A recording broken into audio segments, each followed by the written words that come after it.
तेव्हा कुंतीनं देवाचा अशोभा विसर न पडू दिल्यामुळं लाक्षागृहातून वाचिलं.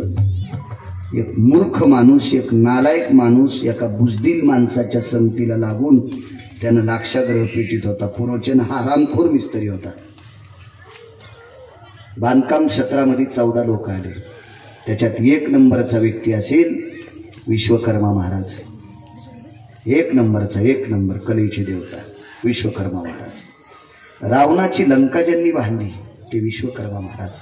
सुदाम देवाचं सोन्याचं गाव ज्यांनी बांधलं म्हणजे ते विश्वकर्मा महाराज.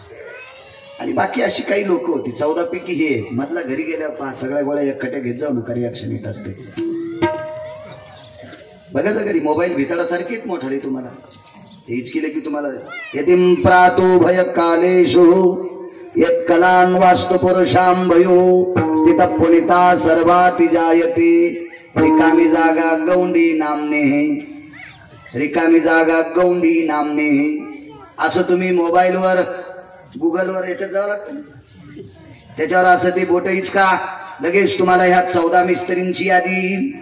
त्याच्यामध्ये जटिल कोण आहेत, नालायक कोण आहेत, बुजदिल कोण आहेत, हरामखोर आहेत त्याची सुद्धा यादी. असं मला वाटतंय असेल ते मोबाईल, असं वाटतं. आपल्याकडे नसल्यामुळं तितका काही अभ्यास नाही. आणि मी आपला हेच वापरायचो.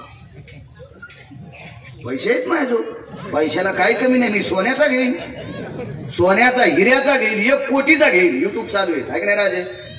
मला उद्या विचारणार आहे की पैसे तुझ्याकडे कुठून. निष्ठेनं शेती करतोय पठ्या, काही कमीच नाही ना. याचा सांग उत्पन्न नाही. सगळ्या तुरी घातल्या तर मस्त मोबाईल येईल. हो सगळं मागचं या वर्षीच सोयाबीन इकले होते किती मोठा येईल काय चाललं. मागचं ठुल्यामुळे चांगला बोकणा बसला नाही असं वाटलं नाही का तुम्हाला. दुसऱ्याचं घर पेटल्या मस्त शेकात नाही का. आणि तुमच्यातल्या कोणीच नाही ठुलं का. आम्हालाही कळत आहे ना कोणाकोणाचं राहिलंय. ज्याचा चेहरा पडला ते मग सोबती आहे.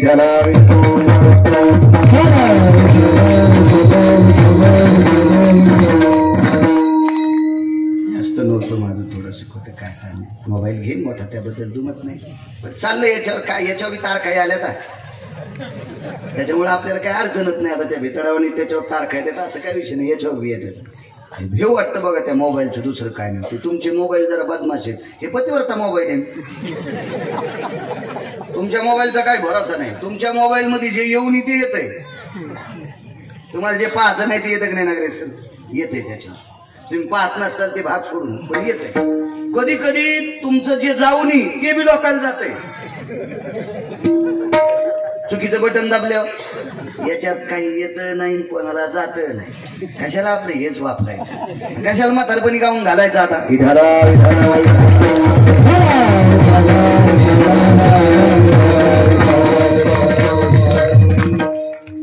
पाघराची ताकद, नामसाधनेची ताकद किती मोठी. नालायक व्यक्ती घर पेटवत होता अशोकवा. त्याच्यातून वाचीला असं नवल नाही. एका व्यक्तीचं घर एका भजन करणाऱ्याने पेटीलं. त्याच्यासारखा भजन करणारा जगात कोणी नाही. बरं जगात कोणी नाही. तो भजन करणारा किती श्रेष्ठ आहे. तो भजन करणारा किती श्रेष्ठ आहे. या आळंदीतल्या मालकाकडून ऐकायचं. तो भजन करणारा किती श्रेष्ठ आहे ते देहूतल्या मालकांकडून ऐकायचं. तो भजन करणारा किती श्रेष्ठ आहे माझ्या पैठणच्या मालकाकडून ऐकायचं. उद्याची वारी पैठणच्या मालकांची. जा वारीला जरा जेऊ अशा संतांच्या वाऱ्या करत जा. आपल्या बाकीच्या वाऱ्या मिटत येतात. हो ह्या संतांच्या वाऱ्या नाही केल्या की ते लई वाऱ्या मागला इथं. हो पोरग झाल्यापासून दवाखान्याच्या वाऱ्या. हो काही काहीच्या पोटात हे दवापासून दवाखान्याच्या वाऱ्या आहे का नाही. ह्या वाऱ्या मिटावा, भांगाऱ्या वाऱ्या मिटावा याच्याकरता संतांच्या वाऱ्या करायला पाहिजे. झालं पाहिजे वारी. काय जवळ आहे काय होतं आपल्यासाठी. 4 पर्वणीपैकी 1 पर्वणी पैठण केलं पाहिजे. उद्या टप्प्यात की जास्त लांब नाही काय नाही. जवळ जाऊ शकता. घरातल्या एका माणसानं जायचं. सगळ्याला त्याचं पुण्य भेटत असते. वारीला गेलं पाहिजे. अनन्यसाधारण महत्व आहे वारीचं. फार मोठी ताकद आहे. राजे हो उद्या दुपारी 12 वाजता पंढरपुरातला मालक कावडीने घागर टाकायला पंढरपूरला येतो. उद्या पंढरपुरातले मालक पैठणला एक कावड टाकण्यासाठी येते. एक कावड. राजे हो त्या मालकाचं वारं ज्या संताला लागला असेल त्याच्या पायाखालची धूळ जरी आपल्या अंगावर आली तर आपल्या जीवनाचं सोनं होत असतंय. कधी कधी चांगल्या ठिकाणी गेलं पाहिजे. अशा देवाकडे जा की जिथे ज्या ठिकाणी देवाचं वास्तव्य असतंय अधिष्ठान आहे संतांचं त्या ठिकाणी गेलं पाहिजे. योग असा आला एका निष्ठावंत वारकऱ्यानं घर पेटिलं. तो वारकरी किती मोठा होता. येऊनी जन्मला मरकट वैष्णवा माझी अति श्रेष्ठ हनुमंत म्हणावया कनिष्ठ ऐसा पापिष्ट कोण आहे. तो वैष्णवा माझी अति श्रेष्ठ. पैठणच्या मालकांचं वाक्य. सर्व वारकऱ्यात श्रेष्ठ मारुती आहे.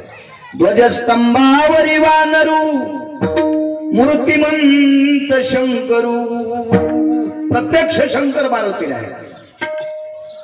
शरण शरण जे हनुमंता तुम्हालो रामदूता. देहूतले मालक ज्या मारुतीऱ्याला शरण जातात ते मारुतीऱ्या किती अधिकारी. ते वैष्णवात अतिश्रेष्ठ. ते प्रत्यक्ष शंकर आहेत. एक नंबरचे वारकरी आहेत. धर्मानाम पवित्रयो धर्म संन्यासो पवित्रा. पवित्र रक्तांबर अंगाला वेढून घेतलेला संन्यासी. आणि त्या संन्याशाने एक जणाचं घर पेटिलं. एक जणाचं घर पेटिलं. नाही झालं ताकद कशाची. तुझा विसर न व्हावा. मारुतीऱ्यानं एका घराला शेपटी अशुभ लावल्याच्या नंतर 550 घरं जळत होते. 550 घरं भोवतालची जळत होते. पण या व्यक्तीच्या घरावर 4-5 बाऱ्या शेपटी टेकली. त्याचा कलरही जळाला. कलर नाही जळाला. कलर नाही जळाला. धर्माची पताका नाही जळाली. दारातलं तुळशीवृंदावन नशाल तसं राहिलं. ताकद कशाची होती. माझे देहूतले मालक सांगतात ते घर मारुतीऱ्या जाळत होते पण घर जळालं नाही. त्याची एकमेव ताकद आहे. प्रतापे सबल नामाची.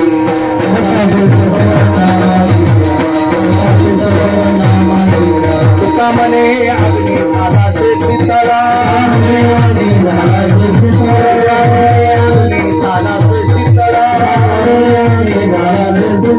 प्रतापे सबल नामाची.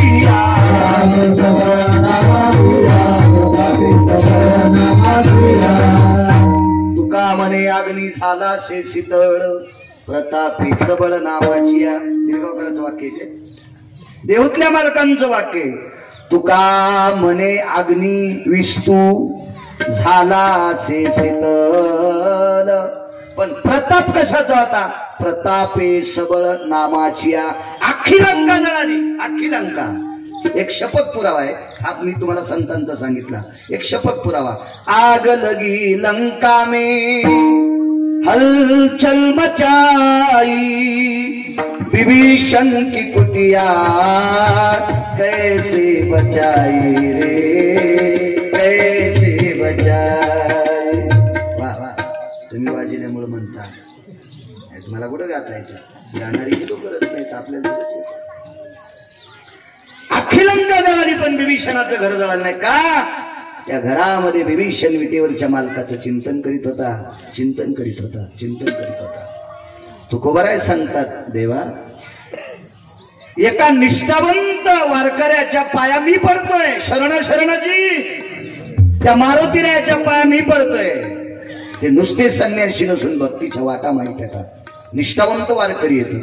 मग अशा निष्ठावंत पुरोचन नालायक होता. त्यानं पांडवाला पेटून दिल्याच्या नंतर पांडव वाचिलेच नवल नाही. अरे निष्ठावंत वारकऱ्याने एक जणाचं घर जाळायचा प्रयत्न केला तरी पण त्या घरातली माणसं तू जळू दिली नाही. याचं कारण काय. तर भगवंताचे डोळे सासरू नयन म्हणजे डोळे पाण्यानं पांढरू दे. आणि विटेवरच्या मालकानं सांगितलं तुकोबाराय त्या घरात बसून विभीषण माझं चिंतन करीत होता. माझ्या नामाचं भजन करीत होता. माझा आठव करीत होता. माझं स्मरण करीत होता. म्हणून ते घर जळालं नाही. तुकोबाराय म्हणतात देवा मग तुझा आठव केल्याच्या नंतर तुझं स्मरण केल्याच्या नंतर तुझं विस्मरण न होऊ देण्याचं काम त्यानं अंतकरणात ठेवलं. म्हणून विभीषणाचं घर जळता जळता वाचितोस. मला तरी दुसरं देतोस कशाला. म्हणून पुन्हा पहिलं हे दान देवा देवा हे दान देवा देवा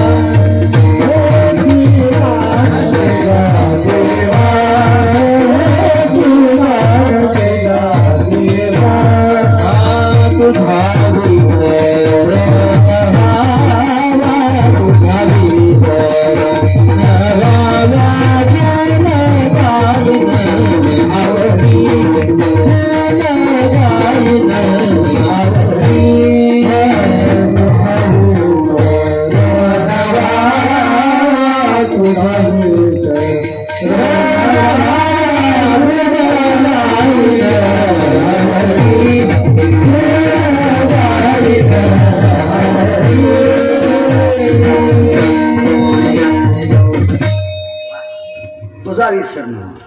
अशोक भाऊ आपला टाइम संपला तरी पण 10 मिनिटं घेतो. अजून एक घराचं चरित्र सांगतो मग पूर्ण या. अशी 44 चरित्र आहेत घराची. तुमच्या आशीर्वादाने मी वाचले, नाही तर माई काय ताकद आहे. आणि ते पण मला कंबर बांधल्यावर सांगता येते. तुम्ही घरात गेल्या विचारताल तर माझ्यात आणि येड्या बाळ्यात काहीच फरक नाही. ते फक्त इथं कंबर बांधली की त्या सरस्वतीची कृपा होती बासरची, आणि मग बाळ्या बोलायला लागतोय. इथून गेलं की कड कापायच्याच कामी. विठाला विठाला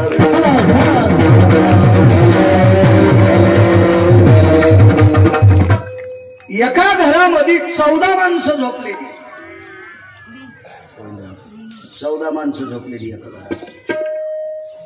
किती विद्वान माणसं, किती सात्विक, किती सदाचारी, किती पुण्यशील, किती तात्विक.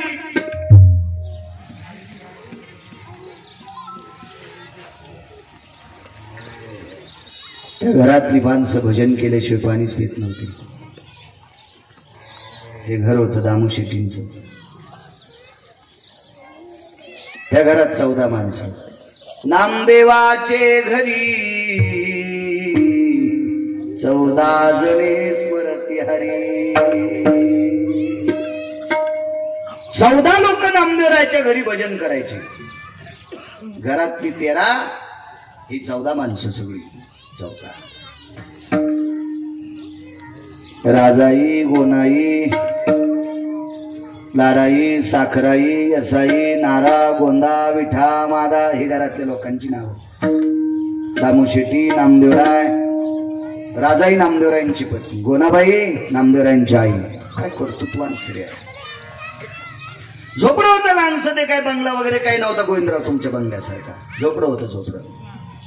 पण ते झोपडं सुद्धा एका भाडव्यानं पेटून दिलं. हरामखोरानं पेटून दिले. काय त्यांचा काही क्षेत्र नागरेसर असं नव्हतं या बाकीच्या लोकांसारखं. त्यांच्यामुळं कोणाचं नुकसान नव्हतं, काही नव्हतं.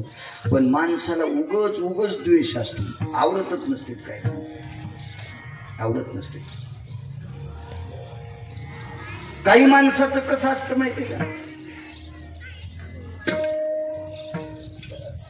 अशोक महाराज तुमचा विरोध नसेल, पण जो माणूस पुढच्या माणसाला आवडत नाही, तुम्ही त्याच्या घरी जास्त गेले की लोक तुमचा विरोध करतील. तुमचं त्याचं काही भांडण नाही, पण त्याला जो आवडत नाही तुम्ही त्याच्या इथं चहा प्याला की त्याच्या पोटात दबाव उठवतो. अशोक महाराज इथं चहा प्यायला काऊन गेले असते. अरे बोललं त्याला त्या पोटात काऊन दबाव उठायला. असा एक विरोध होत असतो. काही संबंध नसतो बरं का. उगच उगच उगच उगच असा असतो. नामदेवरायांचा विरोध करणं काही गरज होती का, काही घेणं का, काही संबंध आहे का त्या गोष्टीशी. गरीब कुटुंब, साधं कुटुंब. बरं किती बोधावर आरूढ असलेलं कुटुंब होतं.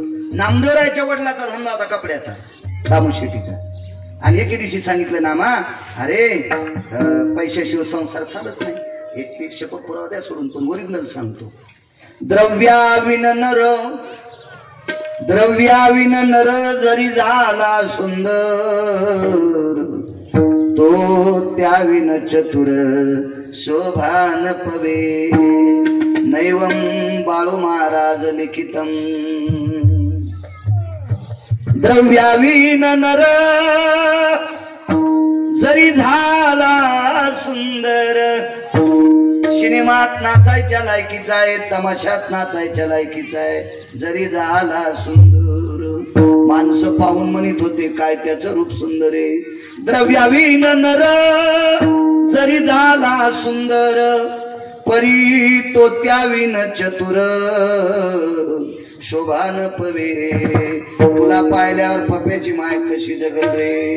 तुला किराणा आणावं लागेल रे सुंबळ्या. तुझ्या सुंदरपणाला ती मीठ लावून चाटीन का. तो त्याविन चतुर शोभान पवे. पैसे नावा संसार चालवण्यासाठी पैसे लागते. मी लय गाणे ऐकले होय ट्रॅक्टर मधल्याचे. मोठ्याने आवाज करते ते उसाचे ट्रॅक्टर. ना बाप ना भैया सबसे बडा भैया. मिस्त्रीला जर तुम्ही म्हणले गोविंदराव आता बांधकामाचे पैसे पुढच्या वर्षी देईन, तर मिस्त्री कामाला येणार नाही. लोखंडाचे पैसे नगदी मोजावे लागले असतील. फार काय झालं तर याच्या पतीमुळे महिना कसा थांबला असेल, सिमेंटाचे पैसे द्यावे लागले असतील, इटीचे पैसे द्यावे लागले असतील, मजुराचे पैसे द्यावे लागले असतील. घर काही विश्वकर्म्यानं आपण मग त्या तुम्हाला टाकलं नाही, त्याच्यासाठी पैसे लागतील. त्या घरात सुद्धा खाण्यापिण्यासाठी पैसे लागतील. म्हणून नामा तू आपला कपड्याचा धंदा कर, किती साधं कर, तरी भडी विरोध करते. याच्यावर सांगायला कपड्याचं गोठडं उचललं अशोक बुवा. नामदेवराय एका गावाला चालले, जाता जाता दगड दिसले. त्या दगडायला पाहिलं, दगड उघडे येत, दगडायलाच कोपरी घातली. आंगडं टोपलं कुंच्या दगडायला, एका दगडाला पांघरून टाकली. घरी आले, बाबांनी विचारलं कपडे सगळे इकले? हो. उधार म्हणल्यावर लोक हत्ती घेते. काय नाव आहे? दगडाजी, धोंडाजी. नाना प्रकार, चिपकात्रा नाव सांगितलं, चिरा नाव सांगितलं.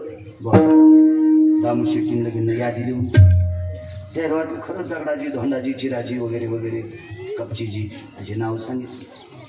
7-8 दिवस झाल्याच्या नंतर पुढच्या बाजाराच्या दिवशी आता कपडे विकायला नेऊ नको, वसुलीला जाय.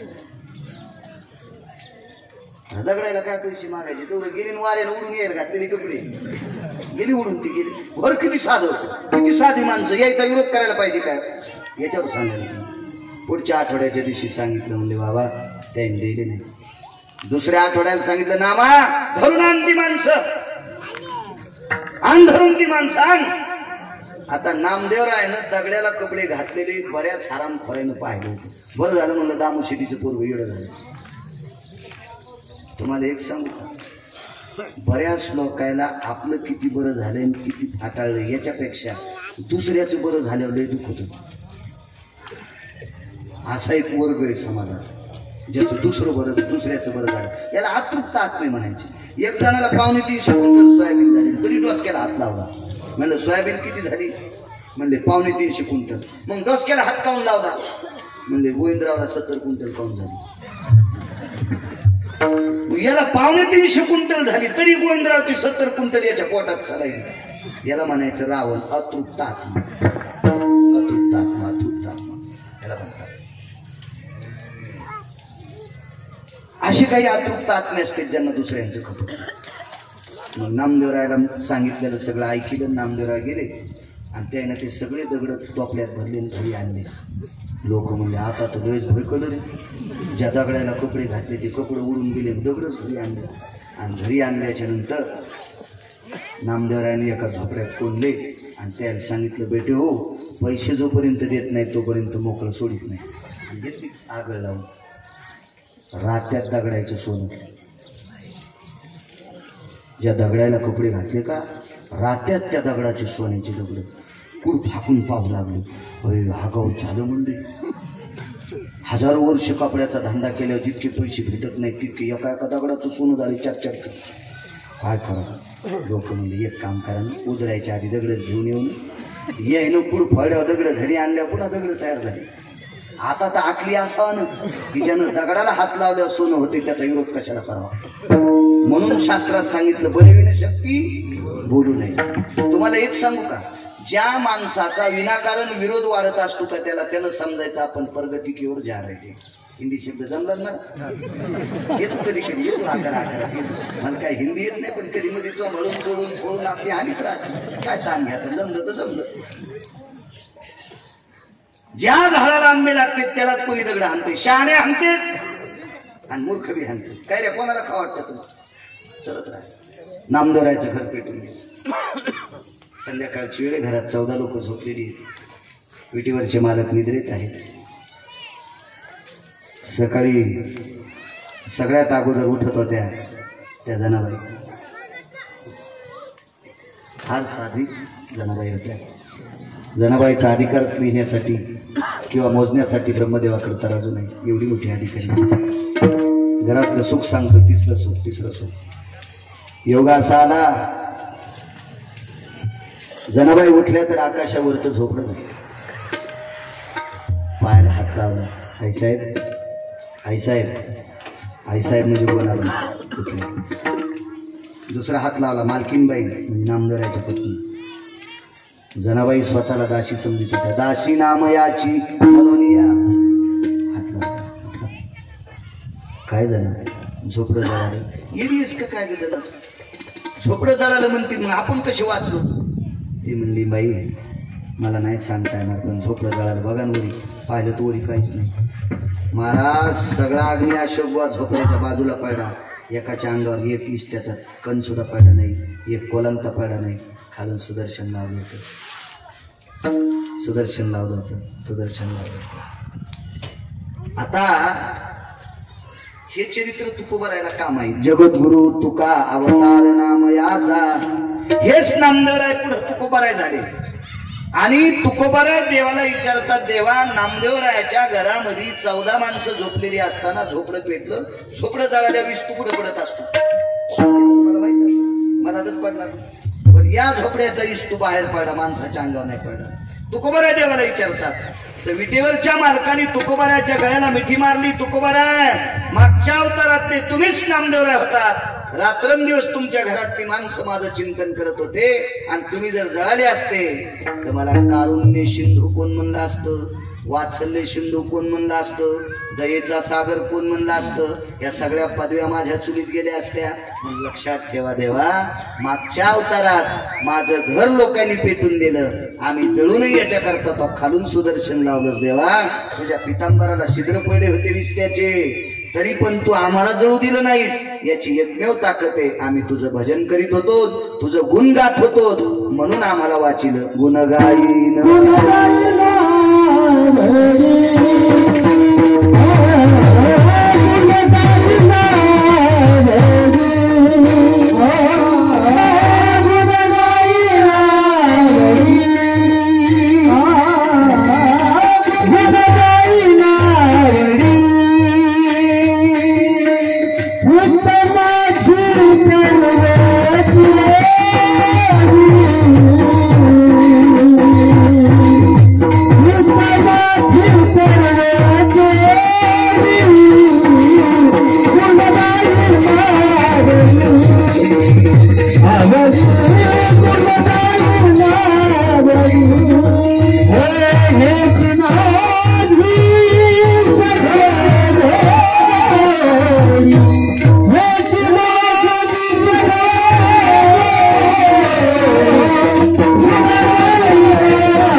माझ्यावर अतूट प्रेम करणारी गोविंदराव त्यांच्या वास्तूची आजची पूजा आहे.